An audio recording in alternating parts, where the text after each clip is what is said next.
Good morning, everyone. In all honesty, I'm already shaky. I'm a relatively risky choice as far as speakers go. I generally find it very hard to talk about myself. I cry when nervous. I'm currently 5 months pregnant and prone to a lot of nausea. And to top it off, I'm also suffer from onset migraines and seizures. By all accounts, a very bold choice to kick off the relaunch of Creative Mornings. I am, however, incredibly honoured to be here today to peel back the layers of what has been a very colourful journey so far. I have, on the surface, many easily distinguishable layers. I'm a former corporate lawyer turned full-time wedding and travel photographer. I'm a wife, sister, adoring auntie, daughter, friend, and my newest title, first-time mum. All of these layers, however true, are somewhat one-dimensional, all of them falling very short of telling the complete and honest story of who I am and why I'm standing here today. So I'd like to begin by simply introducing myself to you as Bronte. When Amy first called to invite me to speak at today's Creative Mornings, many emotions popped up. I was humbled, incredibly nervous, but overall very excited to connect more deeply with the thriving creative community we are so lucky to have here in Toowoomba. A community that has supported me in more ways than I have words to express. That initial excitement was, however, tempered slightly when I was told the theme I would be speaking to is layers.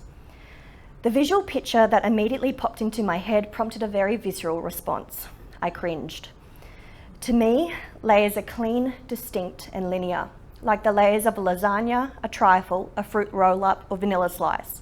The cravings may have kicked in for these visualizations. Layers follow a neat and distinguishable, almost predictable pattern, one on top of the other. They can be pulled apart, dissected, and separated from each other easily.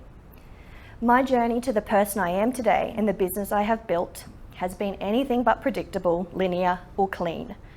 There has been so much joy, certainly, deep connection, yes, self-discovery, absolutely, but also more distress, pain, hopelessness, and fear than I could ever possibly foresaw. These complex layers of my story have moulded together, often overlapping and seeping into each other. In short, my journey has been a hot, beautiful, confused mess. While some of my darkest layers have undoubtedly allowed me to experience more peace, happiness, and alignment than I ever thought possible. Oh goodness, so sorry. These layers still feel very raw, almost like an open wound, only freshly healed. I still find it very difficult to recount a lot of these experiences in an honest way. This is largely because denial, toxic positivity, and my go-to catchphrase, I'm fine, became entrenched tools in my survival toolkit. It is only now, having made it through the trenches of burnout and chronic illness, that I have been able to slow down and reflect on what has truly transpired and how much I have been able to achieve and grow. As a photographer, it would certainly be easy to Photoshop the hard layers of my story and focus on the outwardly glamorous and fun life of shooting destination weddings and travel content for hotels across the world. That is not an honest depiction of why I'm standing here today, though, nor do I believe that type of glossing over serves anyone. To create, to be an artist, is to insert so much of yourself into your work, and those darker layers are very much a part of the fabric of who I am.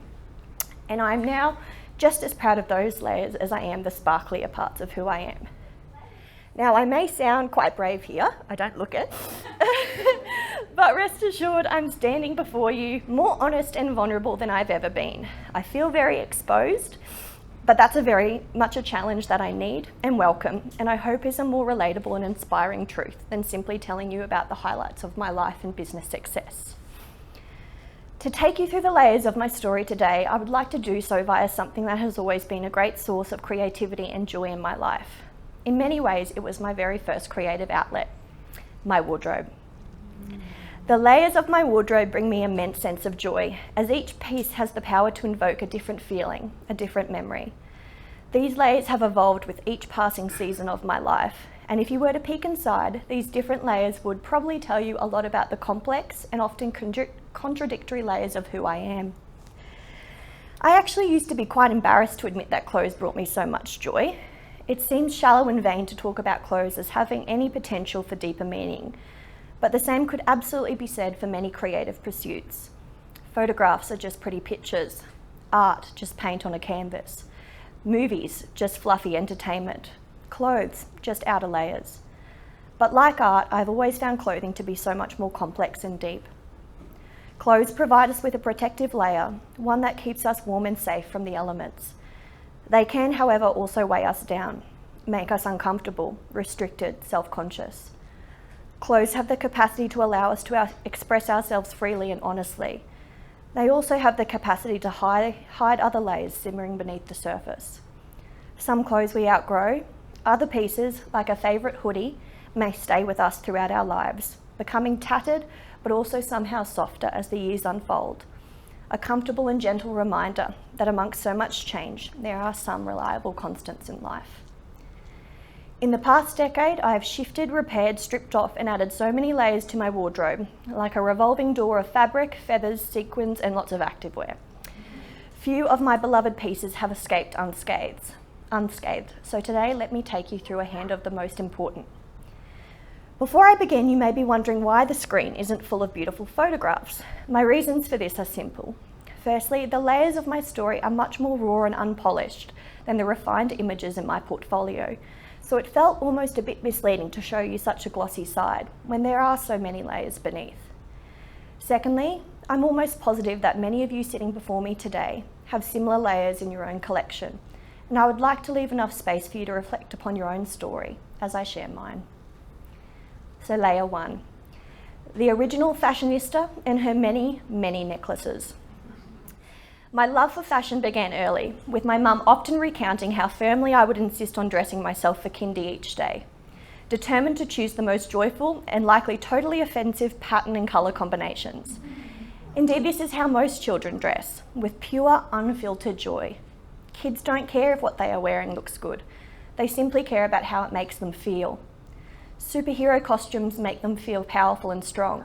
A beautiful tutu adds to their sparkle. One of the most treasured possessions in my family is the collection of home videos my dad captured when we were younger, something that upon reflection probably likely instilled my love of capturing moments from an early age. Whenever I'm asked to picture my younger self or inner child, the image that immediately springs to mind is an excerpt from one of these home videos. In this particular video, my dad comes over for a close-up of me going absolutely bananas on a seesaw during a family park outing. I was maybe 3 or 4. I'm singing an off-tune song I'd likely made up, bouncing wildly away. On closer inspection, you can see I've carefully chosen to adorn my matching fleece tracksuit with layers upon layers of fabulously coloured necklaces. More necklaces were pushed into my hair as a makeshift headband, and to complete the ensemble, I was wearing a pair of oversized rainbow retro sunglasses. All in all, I was a total vision and fashion queen. I didn't care that we were just going to the park or that I looked slightly unhinged. I only cared how I felt. And in that moment, I felt free, joyful, soft, safe, beautiful, and totally me. I have lost the layers of that little girl many times. My layers upon layers of light plasticky rainbow necklaces would later be replaced by a total obsession of making other people happy, ultimately leading to a loss of self. What has always brought me back to myself, however, is creative spaces. Whether it was making and editing home videos at home, learning photography, film in high school, drama, dance, all of these creative pursuits gave me confidence and made me feel the most me. They've always come very naturally to me. I was always encouraged to pursue any passion I had. I am very lucky in that regard. I always knew my mum and dad would be as proud of me if I was a lawyer or doctor as if I was an actress or filmmaker. Despite this unwavering support, I often found it very difficult to embrace my creative side, despite how happy it made me. I ultimately felt I would be happier in life if I was traditionally successful.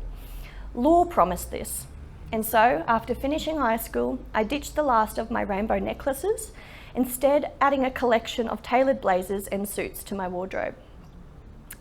As desperately relieved as I am to no longer be practicing law, There were so many parts of that job that I loved. Writing has always been a strength of mine. I could spend hours lost in carefully creating legal letters and was always very fortunate to be surrounded by incredibly supportive, gentle, driven and kind mentors. The unsustainable hours, intensity of the work, my innate tendency to never say no in an eager attempt to please and excel, in addition to the constant exposure to conflict, ultimately saw me swimming in a boiling pot of stress and exhaustion. Within the first 2 years, I had entirely burnt out and was left to little to no self-esteem, crippling anxiety, and a very distressed nervous system. This burnout would eventually trigger both a physical and emotional response, one that I continue to feel today. Layer 2, my weighted vest. I have come to visualize my long journey of depression as a weighted vest. One that you might find at a gym or worn by athletes in strength training. Unlikely, I know. This vest continues to hang in the back of my wardrobe today and is a piece that I have accepted may be a constant layer in my wardrobe. It has absolutely made me stronger. It's also been a very heavy weight to bear. For the most part, I've been able to successfully hide this vest underneath sparklier, more smiley layers since I was a very young child, with only those closest to me knowing the weight I have often carried. Depression is relentless, consuming, and does not discriminate. It has pushed me to the very edge of hopelessness more times than I can truly admit. I hit such a point about 2 years ago, one of the lowest points I've ever experienced, the heaviest that vest has ever felt. Nearly 2 years ago today, I attended a women's healing retreat. By beautiful Vanessa, who's with us today, and Alicia Black, two forces of absolute warmth and love in our community who have supported me throughout my healing journey. I signed up to the retreat as a last-ditch effort to restore some semblance of peace to my body and mind after years of physical illness and stress began to take its toll.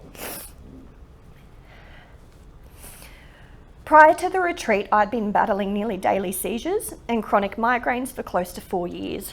No medications or other interventions seemed to have any lasting effect on the severity or frequency of the seizures. Those years are still very much a blur to me, both because I was unconscious for a lot of it, but also because when I was awake, I was in a state of total panic and pain. I absolutely did not help myself during this time at all, opting to push through and continue to work and pretend life was normal as much as I could. My family were forced to hold many interventions for me, begging me to slow down, rest, and to step away from my work as a lawyer, which had undoubtedly attributed to the intense burnout that had triggered the seizures.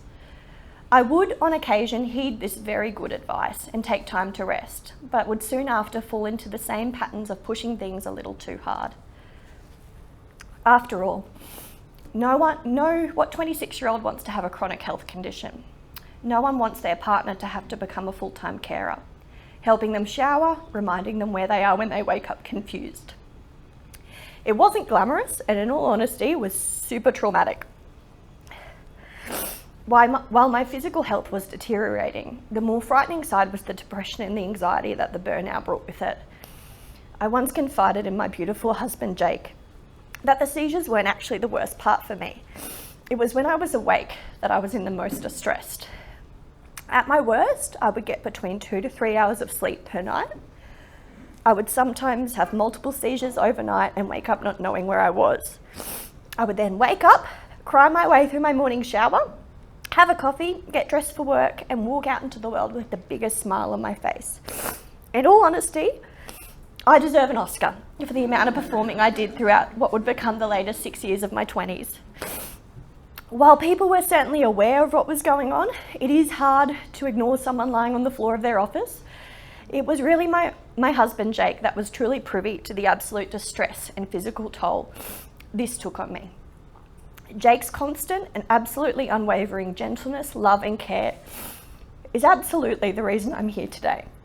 He has always been and remains my favourite and most trusted snuggly jumper in my wardrobe. During the women's retreat, we were asked to write a letter to our future selves. This letter was sealed with the promise that it would be sent to us in 1 year's time.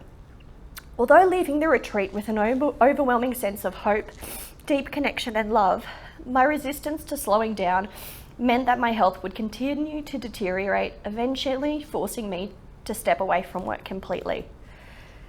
It was only during this time that I finally accepted that the job I was hanging on to so tightly was bringing me very little joy.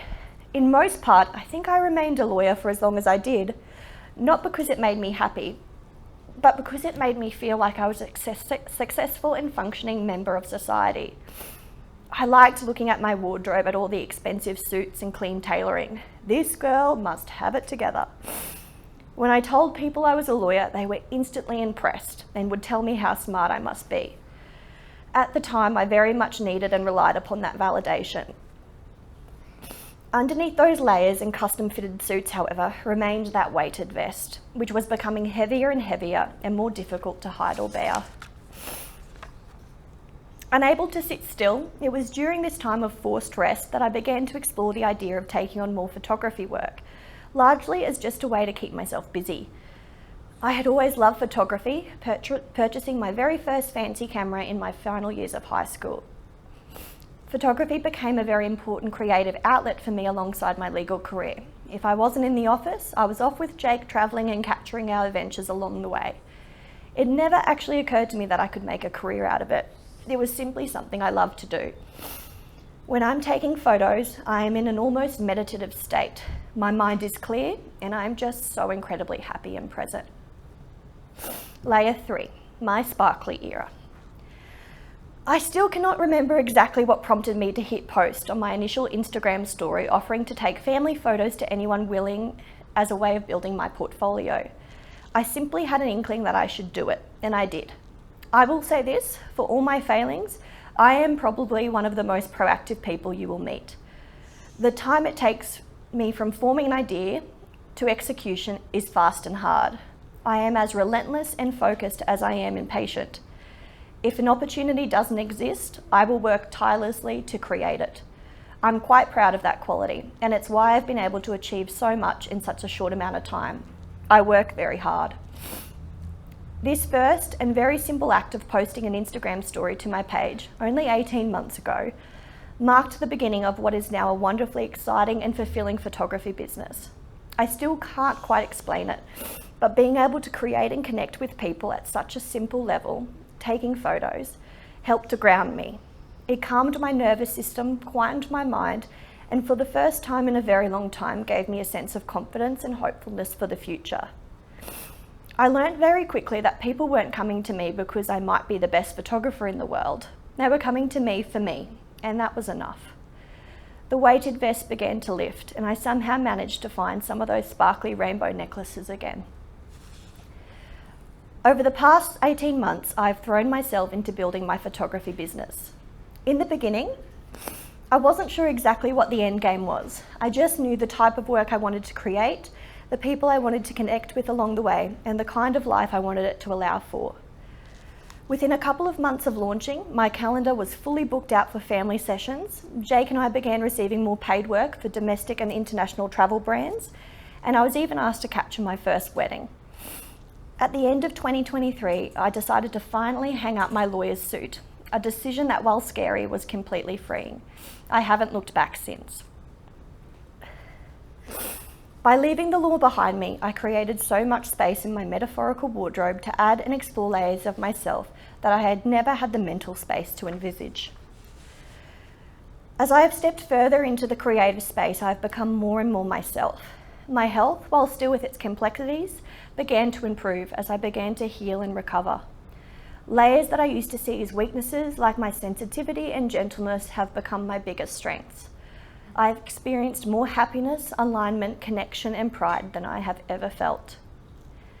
Since shooting my first paid wedding in March last year, I have travelled to Europe to shoot my first international wedding, had my work published in some of Australia's leading bridal magazines, booked out my first full year of weddings, secured 2 more international weddings in Lake Como and Tuscany.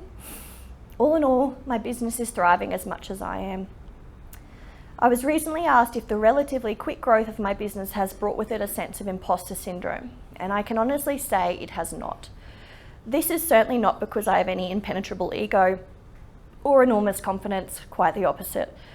I am, however, very secure in the knowledge that everything I have achieved, built and overcome is because of the work I have put in. I am not standing here today by accident, I am here by choice. I chose to keep going when things were hard. I chose to heal. I chose to be brave and take risks. I chose to honour that little girl on the seesaw and get to know her again with a kinder, more curious heart. In February last year, almost to the day, I opened my mailbox to find the letter I had written to my future self all those months ago at the retreat. I could not remember for the life of me what I had written, only that I was in a lot of pain when I wrote it. I'd like to read you a little excerpt from that letter today. Dear future Bronte, I hope you are still here. And if you are, I hope you are so proud that you are. I hope you are happy and healthy and living more creatively. I hope you are taking lots of photos and have found a better balance. I hope your life is full of health, love, joy, and lots of adventures. I hope your heart is healed but still soft. I hope you and Jake are maybe making lists of baby names. I hope you live with gratitude and that you surround yourself with people who make you feel seen and heard and that are warm and kind. I hope you feel more joyful and are free. I hope you are so proud of the life you have created. Okay, that was the worst parts. Layer 4, creating space for more.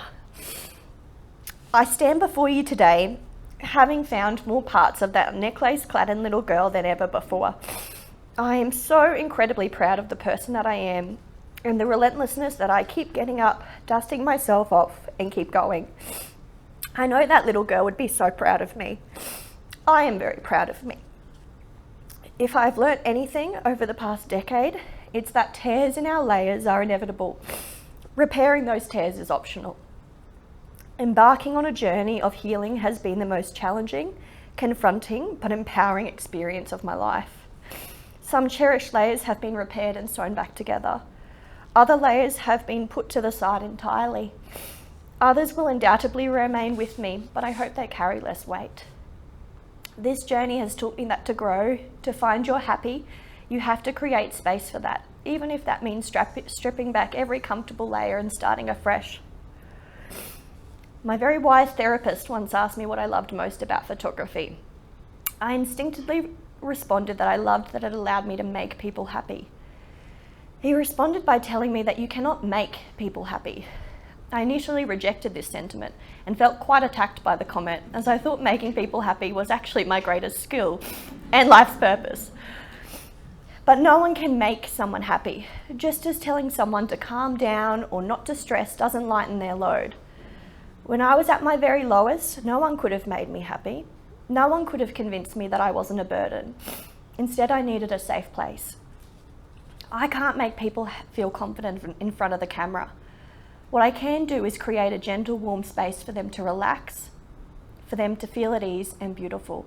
You can't make someone feel loved. You can, however, create a safe space for people to unravel without judgment, to connect with others going through pain, and to learn how to regulate all those emotions. That was the retreat for me. No one can make a father and son connect. You can, however, create a community coin scavenger hunt that brings people and families together. You can create space for quality time and deeper connection through shared memory. And that is what our community does. It creates space. And isn't that just the most powerful and beautiful, life-changing thing you can possibly do for someone? Give them space to be safe, to feel seen and supported, to find their way home to themselves. That is what so many of you sitting before me today have done. That is why I'm standing here today. Because people created space for me when I was suffocating underneath the layers. If I was to write a letter to myself today, I think it would be quite short. I think it would simply read, create space. So that is what I'm going to do. Create space in my ever-evolving wardrobe for all the new layers to come. Those layers that are still being sewn. Space to muddle my way through motherhood, space to rest, space to create, space to connect, and space just to be me, Bronte. And that is enough for me.